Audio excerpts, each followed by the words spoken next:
नमस्कार दोस्तों, दिव्या साहित्य संग्रह में आप सभी का स्वागत है। यूजीसी नेट के इकाई 7 में संकलित कहानियाँ के सभी शॉर्ट नोट्स के वीडियो आपके समक्ष उपलब्ध हैं। संपूर्ण कहानियों जितने अभी मैं आपको अध्ययन कराने वाली हूँ वे सभी आप पढ़कर भी क्वालिफाइड कर सकते हैं। जितनी कहानियाँ हैं उसमें से जितने महत्वपूर्ण प्रश्न बनेंगे, जो भी इम्पोर्टेंट लाइन है, कथन है, उस सब को लेके मैं आपके समक्ष प्रस्तुत हुई हूँ। पूरे संपूर्ण कहानियाँ हैं जिसके पीडीएफ आप कमेंट करेंगे तो मैं भेज सकती हूँ, जिसके पीडीएफ मेरे पास उपलब्ध है। चलिए हम सभी कहानियों के शॉर्ट नोट्स का अध्ययन करते हैं। हमारी वीडियो में आपको यूजीसी नेट के सिलेबस में जितने, चाहे वो कहानी हो, नाटक हो, निबंध हो, सभी के पीडीएफ प्राप्त हो जाएंगे। सभी की वीडियो आपके समक्ष उपलब्ध रहेंगे। चलिए स्टार्ट करते हैं। सबसे पहले चंद्रदेव से मेरी बातें कहानी यूजीसी नेट के सिलेबस इकाई 7 में संकलित है, जो बंग महिला राजेंद्र बाला घोष द्वारा रचित है। उनकी पृष्ठभूमि है। प्रकाशन कब हुआ है? सरस्वती पत्रिका 1904 ईस्वी में निबंध के रूप में। पत्रात्मक शैली में लिखी कहानी है। कौन सी शैली में लिखी गई दोस्तों यह कहानी? पत्रात्मक शैली में। कौन से पत्रिका में इसका प्रकाशन वर्ष हर कहानी का आप याद रखिएगा, और कौन सी शैली में लिखी हुई कहानी है ये याद रखना महत्वपूर्ण है। भवदेव पांडे इसे हिंदी की पहली राजनीतिक कहानी मानते हैं। भवदेव पांडे द्वारा हिंदी की पहली राजनीतिक कहानी कौन है? चंद्रदेव से मेरी बातें। कहानी के भीतर कौन कौन से विषय हैं दोस्तों देख लेते हैं। पक्षपात है, कलकत्ता की बात है, ज्ञान विज्ञान की बातें हैं, वाहन, चप्पल, चिकित्सा, बिजली, तंत्र विज्ञान, एकता का सूत्र है, परिवर्तन, कानून आदि। प्रतिपाद्य देख लेते हैं। उपनिवेशवाद के शिकार भारत में तत्कालीन आर्थिक, राजनीतिक, सामाजिक समस्याओं का वर्णन करते हुए वायसराय लॉर्ड कार्जन और उनकी व्यवस्था पर करारा व्यंग्य किया गया। इस कहानी में क्या क्या चीज़ उजागर किया गया है उसके बारे में है। यह कहानी चंद्रदेव को लिखे गए पत्र के रूप में लिखी गई है, जिसमें तत्कालीन गुलाम भारत की व्यवस्था और परिवेश पर व्यंग्य है। अंग्रेजी भारत सरकार की न्याय व्यवस्था पर व्यंग्य किया गया है। इस कहानी में रंग भेद एवं पक्षपात का चित्रण किया गया है। सरकारी मिशन और कमीशन की उपयोगिता पर प्रश्न चिन्ह हैं।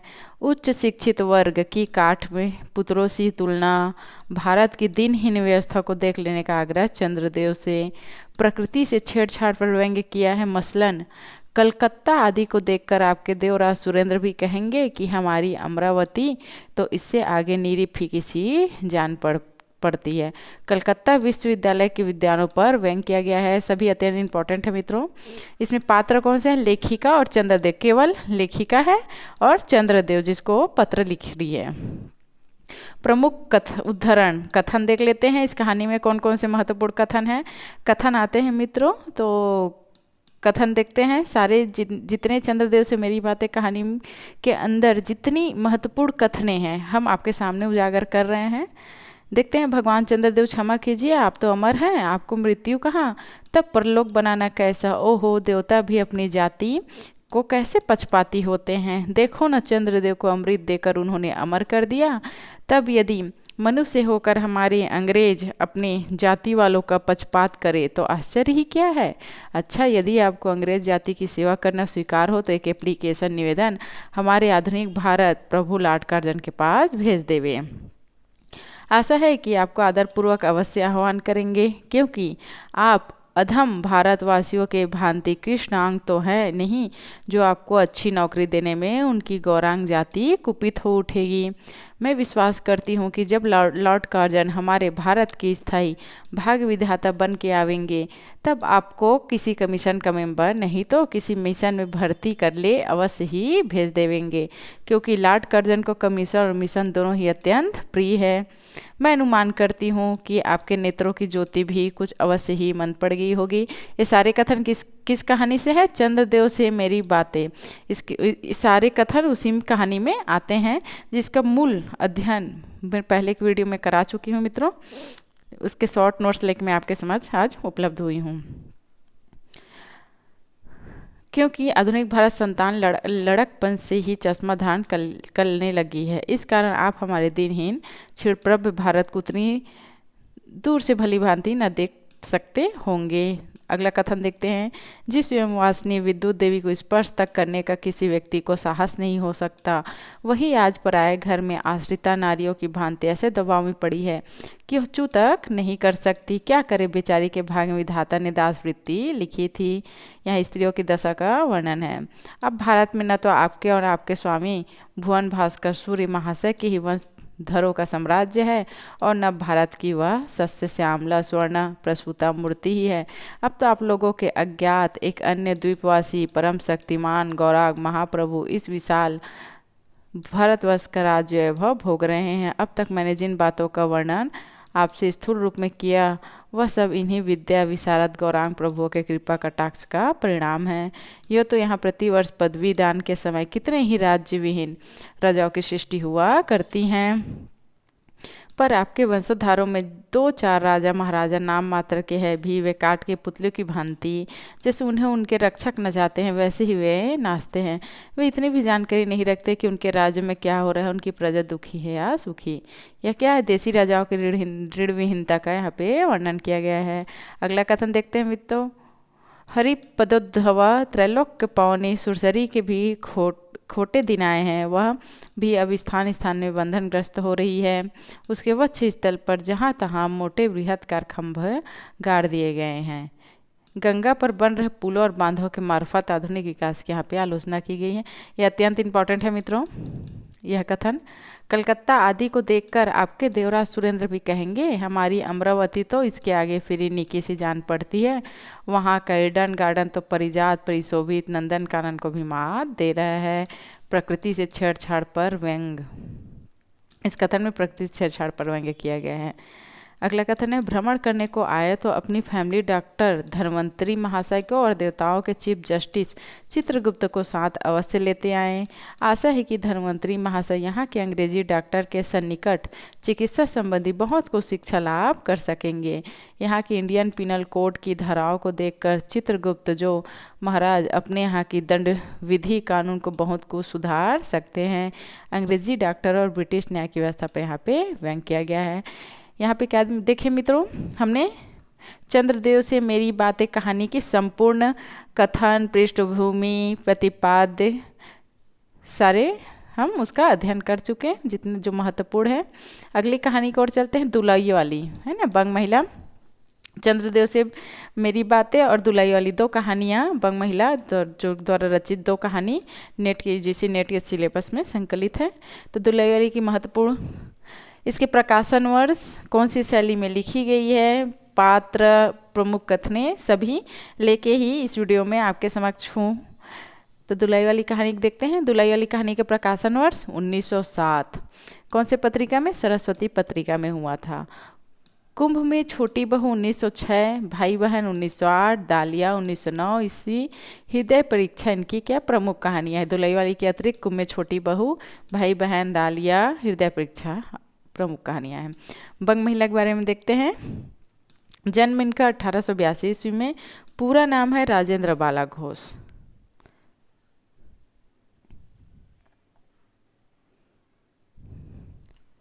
आरंभिक दौर की महिला कथाकारों के प्रमुख इनकी पुस्तक कुसुम संग्रह का संपादन आचार्य रामचंद्र शुक्ल द्वारा किया गया है। विषय देख लेते हैं। प्रतिपाद्य विषय नवल किशोर द्वारा अपने मित्र वंशीधर से रेल में किए गए मजाक की सरस कहानी है। 2 मित्रों के बीच हंसी विनोद की कहानी है। काशी बनारस के लोगों के जीवन पर प्रकाश डाला गया है। बनारसी शौक और बोली का समावेश है। विभिन्न परिस्थितियों में इंसान की दिनचर्या का चित्रण है। काशी से इलाहाबाद की यात्रा का विवरण है। यह अत्यंत इम्पॉर्टेंट है मित्रों।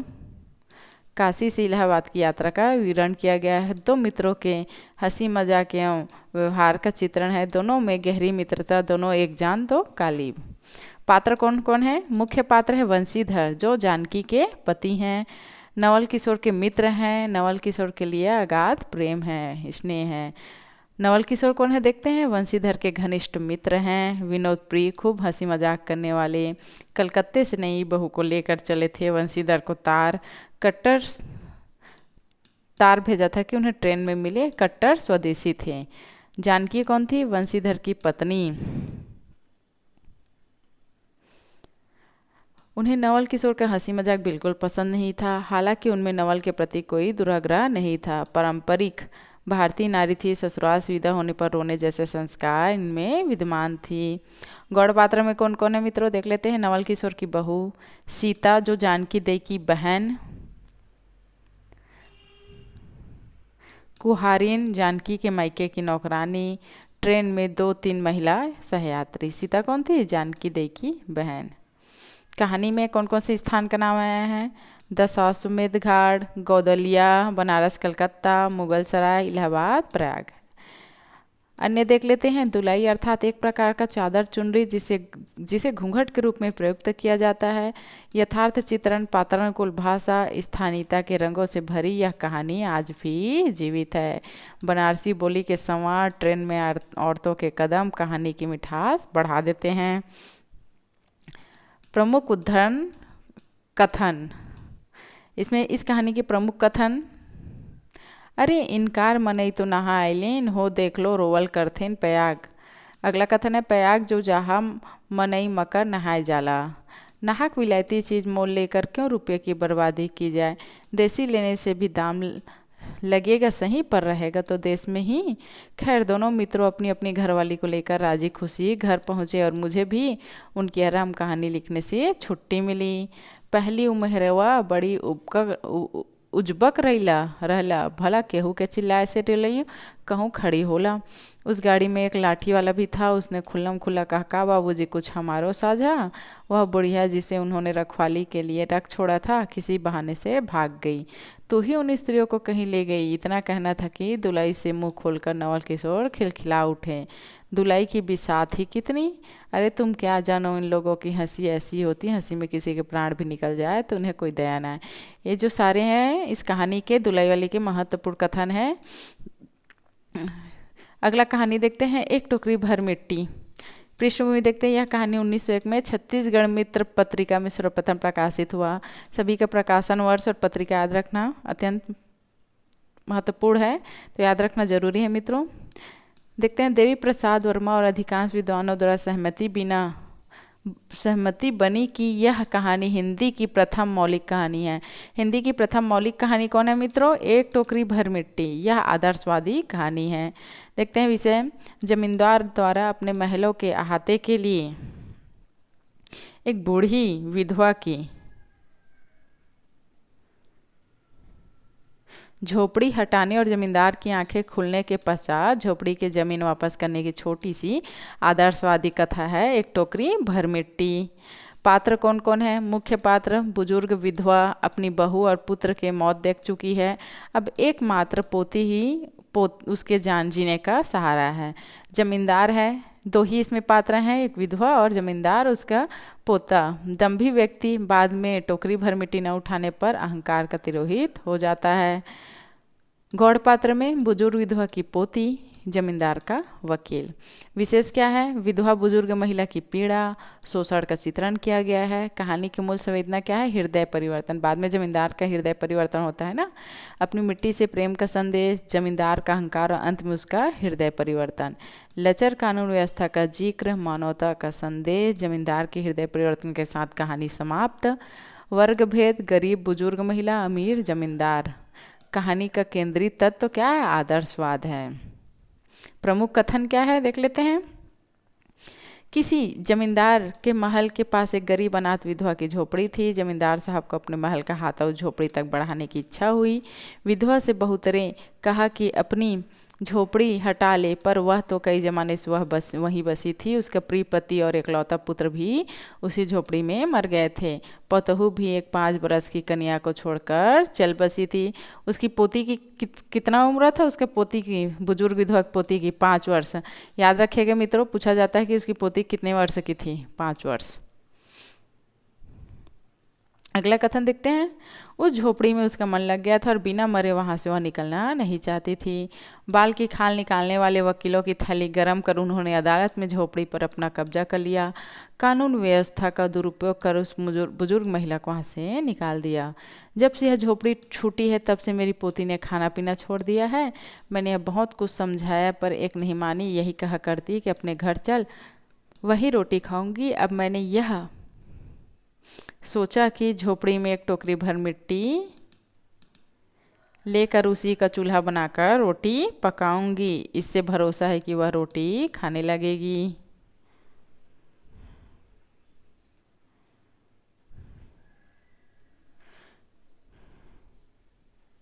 विधवा झोपड़ी के भीतर गई। वहां जाते ही उसे पुरानी बातों का स्मरण हुआ। अपनी मिट्टी के प्रति स्नेह से उसकी आंखों में आंसू की धारा बहने लगी।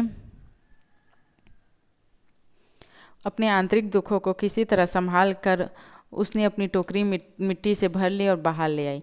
यह विधवा ने कहा, महाराज नाराज ना हो, आपसे एक टोकरी भर मिट्टी नहीं उठाई जाती और इस झोपड़ी में तो हजारों टोकरियां मिट्टी पड़ी है, उसका भार आप जन्म भर क्यों कर उठा सकेंगे? आप इस बात पर विचार कीजिए। अगला कथन देखते हैं मित्रों। जमींदार साहब धन मत से गर्वित हो अपना कर्तव्य भूल गए थे, पर विधवा के उपयुक्त वचन सुनते ही उसकी आंखें खुल गई। कृतकर्म का पश्चाताप कर उन्होंने विधवा से क्षमा मांगी और हृदय परिवर्तन होने से उसकी झोपड़ी वापस कर दिया था। एक टोकरी भर मिट्टी कहानी के मुख्य महत्वपूर्ण कथन, विषय, पात्र। अगले कहानी की ओर पढ़ते हैं मित्रों। अगला कहानी है राही, जो सुभद्रा कुमारी चौहान द्वारा आपके यूजीसी नेट के सिलेबस संकलित है। इसके महत्वपूर्ण कथन, पात्र, सभी विषय देख लेते हैं। सुभद्रा कुमारी चौहान नारी के रूप में ही रहकर साधारण नारी की आकांक्षाओं और भावों को व्यक्त करती है। बहन, माता, पत्नी के साथ साथ एक सच्ची देश सेविका के भाव उन्होंने व्यक्त किए हैं। उनकी शैली में अकृत्रिमता और स्पष्टता जो उनके जीवन में है। संग्रह देखते हैं। सीधे साधे चित्र 1947 ईस्वी, अंतिम कहानी संग्रह है। रूपा, बहुत से सुभद्रा कुमारी चौहान जी की बहुत सी कहानियां हैं, देखते हैं। रूपा, कैलाश नानी, बिहा, कल्याणी, दो साथी, प्रोफेसर मित्रा, दुराचारी, मंगला, हिंगवाला, राही, तांगेवाला, गुलाब सिंह। इन सभी कहानियों में से राही कहानी यूजीसी नेट में संकलित है। प्रतिपाद विषय देखते हैं इस कहानी की। राही की विशेषता के कारण की गई चोरी की जानकारी से दुख होकर अनीता द्वारा तत्कालीन कांग्रेसी आंदोलनकारियों की सत्ता लोलुपता और ढोंग पर चिंतन तथा विवश गरीबों की सेवा को वास्तविक देशभक्ति समझने वाला स्वप्न से बनी कहानी। और क्या है विषय? जेल का परिवेश, जेल का रहन सहन बताया गया है। पात्र देखिए, मुख्य पात्र में राही, मंगरोरी जाति की एक गरीब असहाय स्त्री। कौन सी जाति की थी राही? याद रखिएगा मित्रों, मंगरोरी जाति।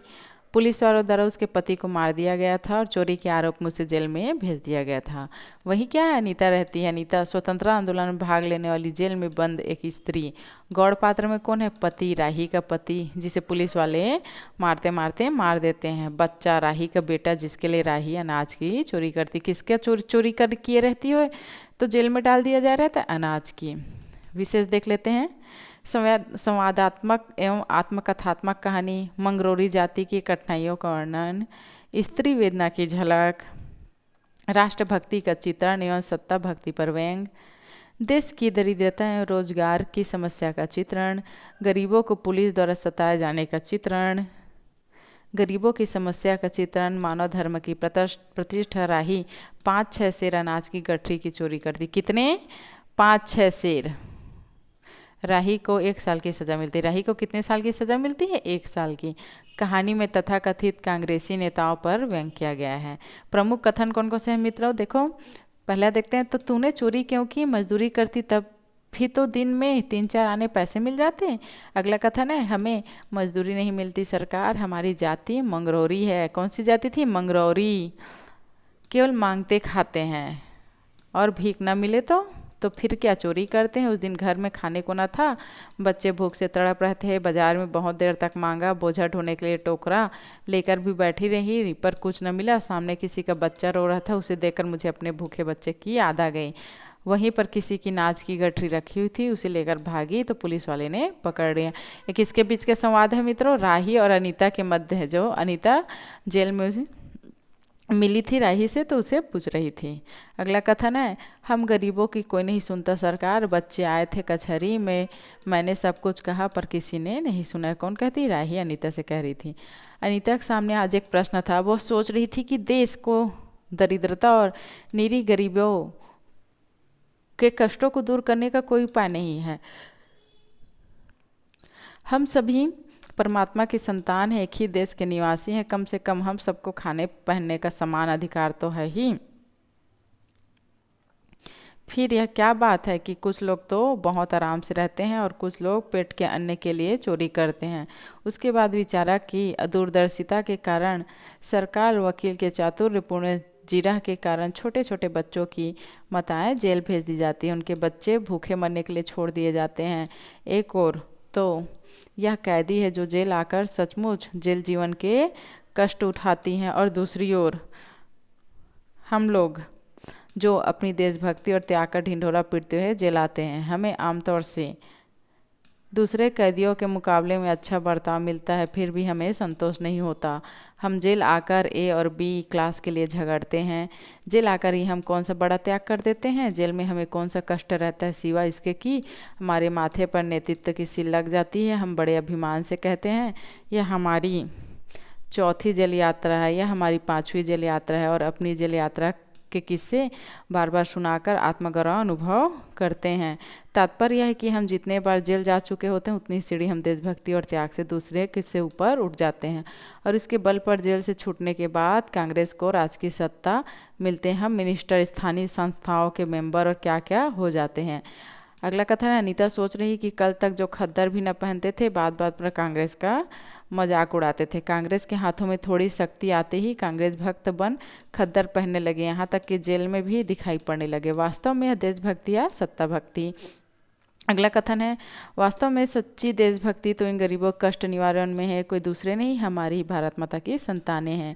इन हजारों लाखों भूखे नंगे भाई बहनों की यदि हम कुछ की सेवा कर सके, तो थोड़ा भी कष्ट निवारण कर सके, तो सचमुच हमने अपने देश की कुछ सेवा की। हमारा वास्तविक देश तो देहातों में ही है। किसानों की दुर्दशा से हम सभी थोड़े बहुत परिचित हैं, पर इन गरीबों के पास न घर है न द्वार।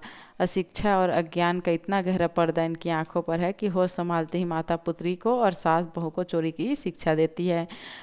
अगला कथन है मित्रों, संसार के मीघ मरीचा में हम लक्ष्य को भूल जाते हैं। सतह के ऊपर तक पहुँच पाने वाले कुछ एक महान आत्मताओं को छोड़कर सारे जन समुदाय संसार में हम अपने को खोया हुआ पाता है। कर्तव्य को उसे ध्यान नहीं, सत्य असत्य की समझ नहीं, अन्यथा मानवीयता से बढ़कर कौन सा मानव धर्म है। ये सब कथन जो पूर्ण उसका मूल पुस्तक इस कहानी का पढ़ा हो उसे आराम से समझ आ जाएगा। तो ये सभी आपके लिए शॉर्ट नोट्स हैं कहानियों के। धन्यवाद मित्रों। अगली कहानी ईदगाह के साथ हम अगली वीडियो पे आपके समझ प्रस्तुत होंगे।